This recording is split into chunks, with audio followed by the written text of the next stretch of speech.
ನಮಸ್ಕಾರ. ಸದಾನಂದ ಬಾಮ್ನೆ ಯೂಟ್ಯೂಬ್ ವಾಹಿನಿಗೆ ಸ್ವಾಗತ ಸುಸ್ವಾಗತ. ಇವತ್ತು ನಾವು ಹುಕ್ಕೇರಿ ತಾಲೂಕಿನ ಎಮ್ಕನ್ ಮಾಡಿದೆ ಎಕ್ಕಸ್ ಫ್ಯಾಕ್ಟ್ರಿ, ಇದ್ರ ಬಗ್ಗೆ ನಾವು ಹೇಳಿಗೆ ಬಂದಿದ್ದೇವೆ. ಇಲ್ಲಿ ಎಷ್ಟೊಂದು ಗೋಲ್ಮಾಲ್ ನಡೀತಿತ್ತು ಮತ್ತು ರಾಜಕಾರಣ ಯಾವ ರೀತಿ ಇಲ್ಲಿ ಲಾಭ ಪಡಿತಾರೆ ಅನ್ನೋದು ನಾವು ಇಲ್ಲಿ ಹೇಳಿಗೆ ಬಂದಿದ್ದೇವೆ. ಇವತ್ತು ಇಲ್ಲಿ ಉಸ್ತುವಾರಿ ಮಂತ್ರಿಗಳೂ ಸಿಗುತ್ತೈತಿ, ನಂತರ ಎಮ್ಕನ್ ಮಾಡಿ ಶಾಸಕರೂ ಸಿಗ್ತೈತಿ, ಕತ್ತಿ ಬುರದಾರಗೂ ಸಿಗ್ತೈತಿ, ಮತ್ತು ಮೊದಲು AB ಪಾಟೀಲ್ ಅವರು ಅವ್ರಿಗೆ ಸಹಿತ ಚುನಾವಣೆ ವೇಳೆಯಲ್ಲಿ 18ರಿಂದ 20 ಕೋಟಿ ರೂಪಾಯಿ ಕೊಟ್ಟಿದ್ದಾರೆ ಅವರು. ಅದಕ್ಕಾಗಿ ಅಲ್ಲಿ ಯೂನಿಯನ್ ಆಗ್ಲಿಕ್ಕೆ ತಯಾರಿಲ್ಲ, ಯೂನಿಯನ್ ಮಾಡ್ಲಿಕ್ಕೆ ತಯಾರಿಲ್ಲ, ಯೂನಿಯನ್ ಆಗೋನೂ ಕೊಡಂಗಿಲ್ಲ. ಇಲ್ಲೇ ನಾವಿಲ್ಲಿ ಆ ವಿಷಯನ ಹೇಳಿಕ್ಕೆ ಬಂದಿಲ್ಲ. ಬೇರೆ ಒಂದು ವಿಷಯ ಅಂತಂದರೆ 241 ಎಕರೆ 25 ಗುಂಟೆಯಲ್ಲಿ ಇದು ಫ್ಯಾಕ್ಟ್ರಿ ಇದೆ. ಇಲ್ಲಿ 10ರಿಗೆ ಪಂಚಾಯತಿ ವ್ಯಾಪ್ತಿಯಲ್ಲಿ ಬರ್ತೈತೆ. ಅದಕ್ಕೆ ಟ್ಯಾಕ್ಸ್ ಭಾಳ ಕಡಿಮೆ ಟ್ಯಾಕ್ಸ್ ತೊಗೊಳ್ತಾ ಇದ್ದಾರೆ. ಮತ್ತು DC ಅವರು ಇದರಲ್ಲಿ ಗಮನಕ್ಕೆ ಬಂದಿಲ್ಲ. ಇಲ್ಲಿ ಫ್ಯಾಕ್ಟ್ರಿ ಒಳಗಡೆ 24 ಬೇರೆ ಬೇರೆ ಪ್ರಾಡಕ್ಟ್ಗಳನ್ನು, ಸ್ಪೇಸ್ ಪಾರ್ಟ್ಗಳನ್ನು ತಯಾರು ಮಾಡ್ತಾರೆ. ವಿಮಾನ ಕಾರ್ಖಾನೆಗೆ ಬೇಕಾದ್ದು, ಎಲೆಕ್ಟ್ರಿಕಲ್ ಬೇಕಾದ್ದು, ಎಲೆಕ್ಟ್ರಾನಿಕ್ಸ್ ಬೇಕಾದ್ದು ಎಲ್ಲ ಕಾರ್ಖಾನೆ. ಆ ಒಳಗಿಂದ ಫ್ಯಾಕ್ಟ್ರಿಗಳಿಗೆ ಟ್ಯಾಕ್ಸ್ ಇಲ್ಲ, ಕೇವಲ ಒಂದೇ ಒಂದು ಟ್ಯಾಕ್ಸ್, ಏಕಸ್ ಫ್ಯಾಕ್ಟ್ರಿ ಟ್ಯಾಕ್ಸ್ ಅಂತೇಳಿ. ಅದು DC ಅವರು 12 ಕಂಡೀಷನ್ಗಳನ್ನು ಹಾಕಿದ್ದಾರೆ ಅವರು. ಅದು ಯಾಕಂದ್ರೆ ಏನೇ ಲೇಔಟ್ ಮಾಡಿದವರು ಇವರೇ. ಆದರೆ ಅಲ್ಲಿ ಆ 12ರಲ್ಲಿ ಯಾವುದೂ ಇದನ್ನಾಗ್ತಾಯಿಲ್ಲ, ಇಂಪ್ಲಿಮೆಂಟ್ ಆಗ್ತಾಯಿಲ್ಲ. ಮತ್ತು ನಗರ ಯೋಜನಾ ಪ್ರಾಧಿಕಾರದವರು 10 ಕಂಡೀಷನ್ ಹಾಕಿದ್ದಾರೆ. ಅವು 10 ಕಂಡೀಷನ್ಸ್ ಅಲ್ಲಿಲ್ಲ. ಇನ್ನು 10ರಿಗೆ ಗ್ರಾಮ ಪಂಚಾಯತಿಗೆ ಏನು ಟ್ಯಾಕ್ಸ್ ತುಂಬಬೇಕಾಗಿತ್ತು ಅದನ್ನು ಸರಿಯಾಗಿ ತುಂಬ್ತಾ ಇಲ್ಲ ಅವರು. ಇದನ್ನು DC ಅವ್ರು ಗಮನಿಸಬೇಕು. ಯಾಕಂದ್ರೆ ಟ್ಯಾಕ್ಸ್ ಇದ್ರಣ ಅಭಿವೃದ್ಧಿ ಆಗೋದು. ಇಂಥ ದೊಡ್ಡ ದೊಡ್ಡ ಫ್ಯಾಕ್ಟ್ರಿಗಳಿದೆ. ಬೆಳಗಾವಿ ಜಿಲ್ಲೆಯಲ್ಲಿ ಸಕ್ಕರೆ ಫ್ಯಾಕ್ಟ್ರಿ ಮಾಲೀಕರು ಕೂಡ ಗ್ರಾಮ ಪಂಚಾಯತಿ ಸದಸ್ಯರಿಗೆನ ಬೆನ್ನು ಹತ್ತಾರೆ. ಅವ್ರ ಬೆಂಬಲಿಗರನಂತ ಆರಿಸ್ತಿರ್ತಾರೆ ಅವರು. ಅಂದರೆ ತಮ್ಮ ಶುಗರ್ ಫ್ಯಾಕ್ಟ್ರಿ ಟ್ಯಾಕ್ಸ್ ಸಹಿತ ಬಚಾವ್ ಮಾಡಲಿಕ್ಕೆ, ಅಂದರೆ ಟ್ಯಾಕ್ಸ್ ಚೋರಿ ಮಾಡಲಿಕ್ಕೆ. ಮುಖ್ಯ ವಿಷಯಕ್ಕೆ ಬರೋಣ. 10ರಿಗೆ ಏನು ಸ್ಪೆಷಲ್ ಎಕನಾಮಿಕ್ ಝೋನ್ ಬರ್ತೈತೇನೋ ಈ ಫ್ಯಾಕ್ಟ್ರಿ ಅಂತಂದಾಗ ಇಲ್ಲ. ಇನ್ನು ಎಷ್ಟೆಷ್ಟು ಟ್ಯಾಕ್ಸ್ ತುಂಬ್ತಾರೆ ಅನ್ನೋದನ್ನು ನೋಡೋಣ. 2010ರಲ್ಲಿ 2,29,000 ತುಂಬಿದ್ದಾರೆ, ಕೇವಲ 2 ಲಕ್ಷ. ಹಿಂಗೆ 2011ರಲ್ಲಿ 2,600,000, 2012ರಲ್ಲಿ 2,71,000, 2014ರಲ್ಲಿ 2,46,000, ಮತ್ತು 2015ರಲ್ಲಿ 2,55,000. ಭಾಳ ಕಡಿಮೆ ಇದೆ. ಪ್ರತಿಯೊಂದು ಮನೆಗೆ ಟ್ಯಾಕ್ಸ್ ಯಾವ ರೀತಿ ಅಂದರೆ ಸ್ಕ್ವೇರ್ ಫೀಟ್ ಮೇಲೆ ತುಂಬಬೇಕು, ಯಾಕಂದರೆ ಎಕನಾಮಿಕ್ಸ್ ಝೋನ್ದಲ್ಲಿ ಬರೋದಿಲ್ಲ. ಆದರೂ ಭಾಳ ಕಡಿಮೆ ಟ್ಯಾಕ್ಸ್ ತುಂಬಿದ್ದಾರೆ. ಇಲ್ಲಿ PDOಗಳು ಬರಲಿಕ್ಕೆ ಭಾಳ ಪೈಪೋಟಿ ನಡೆಸ್ತಾರೆ. ಮತ್ತು ಅಧ್ಯಕ್ಷ ಉಪಾಧ್ಯಕ್ಷ ಆಗಲಿಕ್ಕೆ ಭಾಳ ಪೈಪೋಟಿದೆ. ಸದಸ್ಯರಿಗೂ ರೊಕ್ಕ ಕೊಡ್ತಾರೆ. ಅಂದರೆ ಗ್ರಾಮ ಪಂಚಾಯತಿ ಏನು 10ರಿಗಿದೆ ಅಲ್ಲಿ ಭ್ರಷ್ಟಾಚಾರದ ಕೂಟಿದೆ ಅದು. ಹೀಗಾಗಿ ಅಲ್ಲಿ ಯೂನಿಯನ್ ಮಾಡಲಿಕ್ಕೆ ಕೊಟ್ಟಿಲ್ಲ. ರಾಜಕಾರಣಿಗಳೇ ಯೂನಿಯನ್ ಮಾಡಲಿಕ್ಕೆ ಭಾಳ ಅಡಚಣೆ ಮಾಡಿದರು. ಇಲ್ಲಿ 2015ರಲ್ಲಿ 4,75,000, 2016ರಲ್ಲಿ 5,08,000, 2017ರಲ್ಲಿ 5,24,000, 2018ರಲ್ಲಿ 6 ಲಕ್ಷ, ಮತ್ತು 2019ರಲ್ಲಿ 7,29,000, ಮತ್ತು 2020ರಲ್ಲಿ ಕರೆಕ್ಟಾಗಿ ತುಂಬ್ತಾರೆ ಅವರು 7,29,000. ಆದರೆ ತುಂಬಬೇಕಾದಂಥ ಅಮೌಂಟ್ ಭಾಳ ದೊಡ್ಡದಿದೆ, ಅದನ್ನು ತುಂಬ್ತಾ ಇಲ್ಲ. ಮತ್ತು ಎಲ್ಲಿ ಯಾರು ಅಧ್ಯಕ್ಷ ಆಗ್ತಾರೆ, ಉಪಾಧ್ಯಕ್ಷ ಆಗ್ತಾರೆ, ಅಲ್ಲಿ ಗ್ರಾಮ ಪಂಚಾಯತಿಗೆ ಏನು ಟ್ಯಾಕ್ಸ್ ತುಂಬಬೇಕಾಗಿತ್ತು ಅದನ್ನು ಮೀಟಿಂಗದಲ್ಲಿಟ್ಟು ಅದನ್ನು ಎಷ್ಟು ತುಂಬಬೇಕಾಯ್ತು ಅಷ್ಟು ತುಂಬ್ಕೋತಾ ಇಲ್ಲ. ಇಲ್ಲಿ ಭ್ರಷ್ಟಾಚಾರ ಇದೆ, ಅಲ್ಲಿ ಕಡಿಮೆ ಮಾಡ್ತಾರೆ. ಟರಾದಲ್ಲಿ ಹೆಂಗೆ ಬರ್ಲಿಕ್ಕೆ ಬರೋದಿಲ್ಲ. ನಾವೇನು ಹೇಳ್ತೇವೆ ಜಿಲ್ಲಾಧಿಕಾರಿಗಳಿಗೆ, ಇಲ್ಲಿ ನೀವು ತಪಾಸಣೆ ಮಾಡ್ಬೇಕು ಹೋಗಿ. ಮತ್ತು ಗರ್ದಿ ಗಮ್ಮತದಲ್ಲೇ ಯೂಟ್ಯೂಬ್ದಲ್ಲೇ 10-12 ಸಲ ಮಾಡಿದ್ದಾರೆ ಅವರು.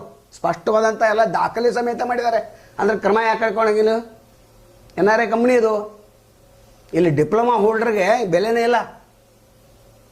ಲೋಕಲ್ ತೊಗೋಬೇಕಾಗಿತ್ತು, ರೈತರೇನು ಜಮೀನು ಕಳ್ಕೊಂಡು ಅಲ್ಲಿ ತೊಗೋಬೇಕಾಗಿತ್ತು, ಅಲ್ಲಿ ತೊಗೋತಾ ಇಲ್ಲ. ತೊಗೊಂಡ್ರು ಯಾವುದೋ ಒಂದು ಚಿಕ್ಕ ಪುಟ್ಟ ನೀವು ಪೋಸ್ಟ್ ಕೊಡ್ತಾ ಇದ್ದಾರೆ. ಜಿಲ್ಲಾಧಿಕಾರಿಗಳ ನಾವು ಸ್ಪಷ್ಟವಾಗಿ ಏನು ಹೇಳ್ತೇವೆ ಅಂತಂದರೆ, ಇಲ್ಲಿ ನೀವು ತಪಾಸಣೆ ನಡೆಸಬೇಕು.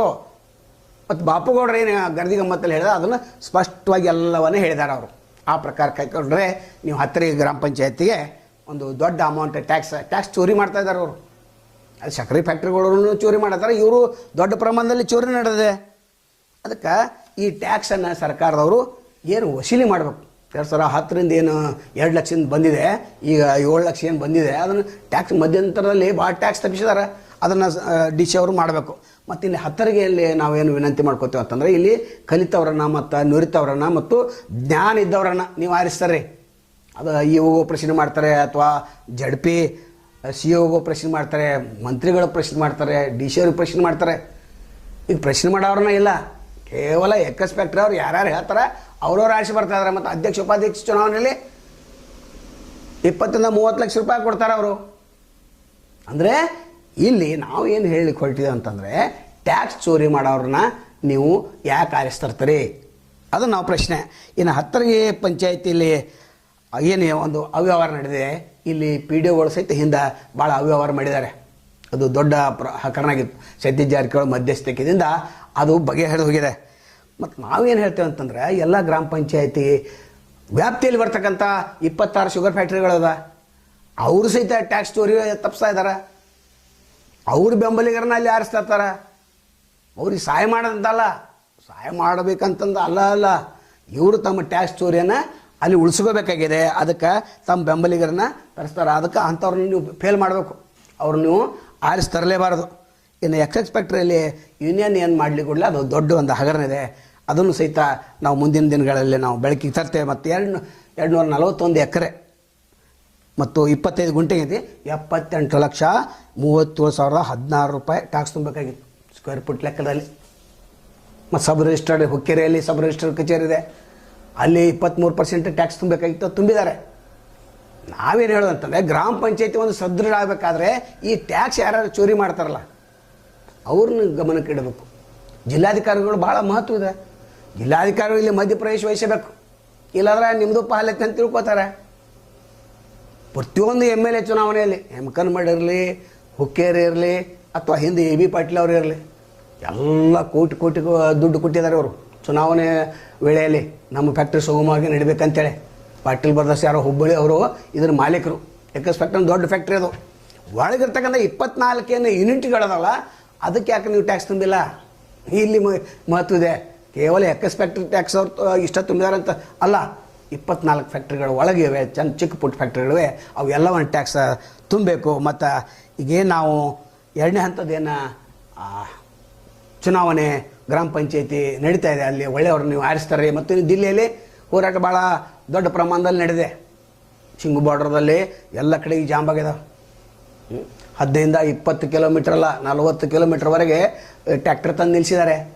ಮತ್ತು ಸುಪ್ರೀಂ ಕೋರ್ಟ್ದವ್ರು ನಿನ್ನೆ ಮಧ್ಯಪ್ರದೇಶ ವಹಿಸಿದ್ರು. ಅವರು ಸರ್ಕಾರ ಮತ್ತು ರೈತ ಮುಖಂಡರು ಏನು ಕರೆದಾರ ಹೋರಾಟಗಾರರು ಅವರನ್ನು ತೆಗೆದುಕೊಂಡು ಒಂದು ಸಮನ್ವಯ ಸಮಿತಿ ನೀವು ರಚನೆ ಮಾಡಬೇಕು, ನಮಗೆ ಕೊಡಬೇಕು ಅಂತೇಳಿ ಹೇಳಿದ್ದಾರೆ. ಗುರುವಾರವರೆಗೆ ಕೊಡಬೇಕಂತ ಹೇಳಿದ್ದಾರೆ.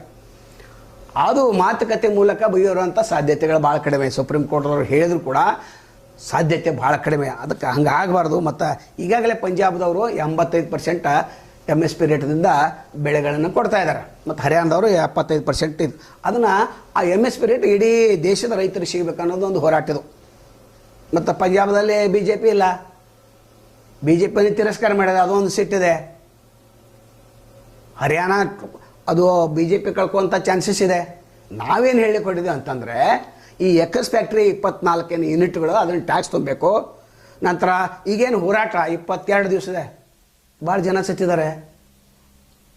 ಹಿಂಗೆ ಮುಂದುವರಿಬಾರ್ದು. ಇದನ್ನು ಆ 3 ವಿಧೇಯಕಗಳನ್ನು ನೀವು ಹಿಂದಕ್ಕೆ ಪಡಲೇಬೇಕು. ಯಾಕಂದ್ರೆ 72 ಕಡೆ ರ್ಯಾಲಿ ಮಾಡೋರು ಅಂತ ಮೋದಿಯವರು, ಅದು ರ್ಯಾಲಿ ಬಿಡಬೇಕು ನೀವು. ಯಾಕಂದ್ರೆ ಇದು ರೈತರ ಮಾರಕಂತೇಳಿ ಎಲ್ಲರೂ ಹೇಳ್ತಾ ಇದ್ದಾರೆ. ಹಂಗಿದ್ರೆ ಪೂರಕ್ಕಿತ್ತಂದ್ರೆ ನೀವು ಹಿಂಬಾಗಿಲಿಂದೇನೆ ಯಾಕೆ ನೀವು ಆರಿಸಿ ಬಂದ್ರಿ? ಧ್ವನಿ ಮತದಿಂದ ಓಟ್ ಹಾಕಬೇಕಾಗಿತ್ತು. ಅದನ್ನು ತೋರಿಸ್ಕೊಡ್ತೈತಲ್ಲೇ ನೀವು ಕಾರ್ಪೊರೇಟ್ಗಳ ಸರ್ಕಾರ ಅಂಥೇಳಿ. ಅದಕ್ಕೆ ಯಾವುದೇ ವಾಲ್ಮಾರ್ಟ್ ಇರಲಿ, ಅದಾನಿ ಇರಲಿ, ಅಂಬಾನಿ ಇರಲಿ, ಇವ್ರು ಗೋಡಾವನೇನು ಕಟ್ಟಾತಾರ, ಅದು ರೈತರಿಗೆ ಮಾರಕ ಅಂಥೇಳಿ ಅವ್ರು ರೈತರ ಯಾವ ರೀತಿ ಒಂದು ಗೊಂದಲದಲ್ಲಿದೆ ಅದನ್ನು ಬಗೆಹರಿಸಬೇಕಾದಂಥದ್ದು ಈಗ ಸುಪ್ರೀಂ ಕೋರ್ಟ್ ಹೇಳಿದೆ, ನೀವೇ ಬಗೆಹರಿಸ್ಬೇಕದನ್ನು ಅಂಥೇಳಿ. ಅದಕ್ಕೆ ಯಾವ ರೀತಿ ಹೋಗ್ತೈತೆ ಅಂತ ನೋಡ್ತಾ ರೈತರ ಶಕ್ತಿ ದೊಡ್ಡ ಶಕ್ತಿ, ಇದರಲ್ಲಿ ಹೊಡಿಬಾರ್ದು. ಡಿವೈಡ್ ಆ್ಯಂಡ್ ರೂಲ್ಸ್ ಪಾಲಿಸಿ ಮಾಡತ್ತೀರಿ ನಾವು. BJP divide and rule policy ಕೆಲವೊಂದು ತಮಗೆ ಬೇಕಂತ ರೈತರನ್ನ ತಂದು ಸ್ಟುಡಿಯೋಗಳಲ್ಲಿ, ಯೂಟ್ಯೂಬ್ಗಳಲ್ಲಿ ಅಲ್ಲೆಲ್ಲಿ ರೈತರ ಪರವಾಗಿ ಅಂತ ಹೇಳ್ತಾ ಇದ್ದಾರೆ. ರೈತರ ಪರವಾಗಿತ್ತಂತಂದ್ರೆ ರೈತರು ಯಾಕೆ ಖುಷಿ ಇಲ್ಲ? ಹೋರಾಟ ಯಾಕೆ ಮಾಡ್ತಾರೆ? ನೋಟ್ಬಂದಿದಲ್ಲಿ ಆಯ್ತು, GSTದಲ್ಲಿ ಆಯ್ತು, ಎಲ್ಲ ಕಡೆಗೆ ಲಾಭ ಅಂತಂದರೆ ಇಡೀ ದೇಶಕ್ಕೆ ಗೊತ್ತಿದೆ ಅದು. ಇದು 3 ಕೃಷಿ ವಿಧೇಯಕಗಳನ್ನು ಆದಷ್ಟು ಬೇಗನೆ ಹಿಂದಕ್ಕೆ ಪಡಿಬೇಕಂತೇಳಿ ಜನರ ಪರವಾಗಿ ಮತ್ತು ರೈತರ ಪರವಾಗಿ ಮತ್ತು ಸಾಮಾಜಿಕ ಹೋರಾಟಗಾರ ಪರವಾಗಿ ನಾವು ಮೋದಿಯವರಿಗೆ ವಿನಂತಿಸ್ಕೊಳ್ತೇವೆ. ಬೇಗನೆ ಅವರನ್ನು ನೀವು ಕರೆಸಿ ಮಾತಾಡಬೇಕು. ಬೇರೆ ನಿಮ್ಮ ರಾಜಸ್ಥಾನದಲ್ಲಿ ಮತ್ತು ಗುಜರಾತಲ್ಲಿ ಹೋಗಿ ರೈತರು ನೀವು ಮೊನ್ನೆ ಮಾತಾಡಿಸಿದಿರಿ, ಅದಕ್ಕೆ ಇಲ್ಲಿ ಮಾತಾಡಿಸ್ಬೇಕು. ಕರೆ ಅಂದರೆ ಮೊನ್ನೆ ಇಲ್ಲಿ ಮಾತಾಡಿಸ್ಬೇಕು. ಮತ್ತು ಮೋದಿಯವರು, ಕೃಷಿ ಸಚಿವರು ಮತ್ತು ಅಮಿತ್ ಶಾ ಇವರು 3 ಮಂದಿ ಕೂಡಿ ಆ ಒಂದು ಸಮನ್ವಯ ಸಮಿತಿ ರಚನೆ ಮಾಡಿ ಸುಪ್ರೀಂ ಕೋರ್ಟ್ ಕೊಟ್ಟರೆ ಸುಪ್ರೀಂ ಕೋರ್ಟ್ದವರು ಬೇಗನೆ ಇದನ್ನು ಬಗೆಹರಿಸ್ತಾರಂತ ಹೇಳ್ತಾ ಇವತ್ತಿನ ಕಾರ್ಯಕ್ರಮ ಮುಗಿಸ್ತೇವೆ. ಎಲ್ಲರಿಗೂ ನಮಸ್ಕಾರ.